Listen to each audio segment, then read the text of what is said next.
मैं देख रहा था आपका एक ट्वीट भी अभी जो बड़ा इंटरेस्टिंग है कि 34 साल पहले आप ही ने डेली जंग में यह खबर दी थी कि आसिफ अली जरदारी जो है वो बाकायदा सियासत का आगाज करने जा रहे हैं और इसके बाद फिर वो मुंतखब भी हुए पार्लियामेंट में। तो आपने तो उनकी सियासत को बड़े करीब से देखा है। अब ये दूसरी मर्तबा जब सदर बने हैं तो आप इनके इस दौर को, आने वाले दौर को उनके पिछले सदारती दौर से अगर कंपेयर करें तो उसमें क्या अब आपको फर्क नजर आएगा? जी शहजाद साहब, आसिफ जरदारी साहब ने 1988 में पॉलिटिक्स नहीं शुरू की थी, उन्होंने 1990 में शुरू की थी।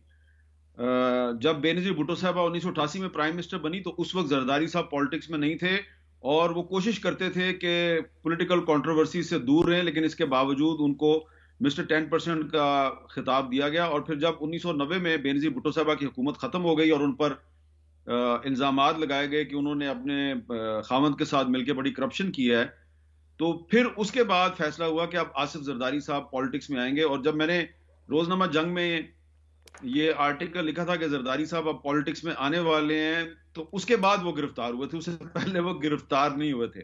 और ये भी आप को पता ही है कि 1990 से लेके और 2024 तक जो उनका 34 साल सियासी कैरियर है, उसमें से 13 साल और 7 महीने उन्होंने जेल में गुजारे हैं। 13 साल 7 महीने।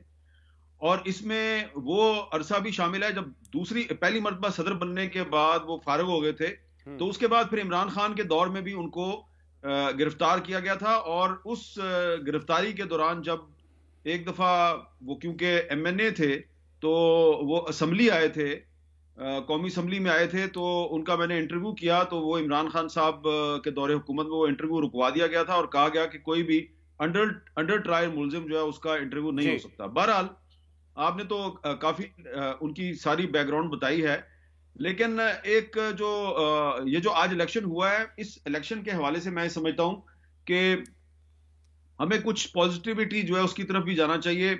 मैं देख रहा हूं 3-4 दिन से ये कहा जा रहा था जी कि वो इमरान खान था, उसने तो महमूद खान अचकजई की नकलें उतारी थी, उसके बारे में ये कह दिया था, वो कह दिया था। और जो कुछ शहबाज शरीफ साहब जरदारी साहब के बारे में कहते रहे उसका किसी ने जिक्र ही नहीं किया।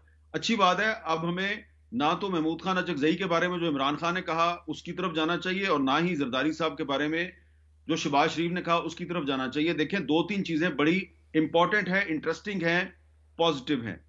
पहली बात तो यह है कि आसिफ जरदारी साहब 13 साल 7 महीने जेल में गुजारने वाले सियासतदान हैं। वो अब दूसरी मर्तबा ऐवान सदर में आए हैं। उनको मिस्टर 10% कहा जाता था और सिर्फ 4-5 साल पहले तक तो उनका इंटरव्यू भी जो है वो नहीं चल सकता था टीवी पे। अब वो पाकिस्तान के सदर बन गए हैं, तो ये एक बड़ी पॉजिटिव चीज है।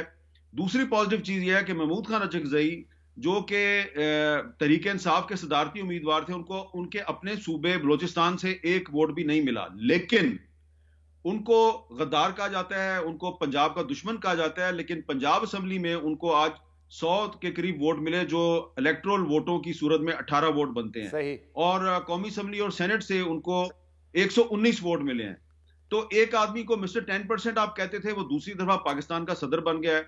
दूसरा जो उनके मुकाबले में था उसको आप कहते थे कि वो गद्दारे पतन है, गद्दारे पाकिस्तान है। उसको आज पंजाब से भी वोट मिल गए हैं, उसको आज कौमी असेंबली से भी 119 वोट मिल गए हैं। तो इसका मतलब ये है कि जो लोग इल्जाम लगाते हैं, सियासतदानों की किरदार कुशी करते हैं, वो तारीख की गर्दो गुबार में गुम हो जाते हैं, लेकिन सियासतदान यहीं पे हैं। सही। और ये जरदारी साहब जो है 2015 में उन्होंने ये बात की थी ना कि आर्मी चीफ जो होता है वो 2-3 साल के लिए आता है, तो सियासतदान तो हमेशा यहीं पे रहते हैं। और वो तो इसलिए मैं समझता हूं कि वायरल है, वो आज के इलेक्शन का एक और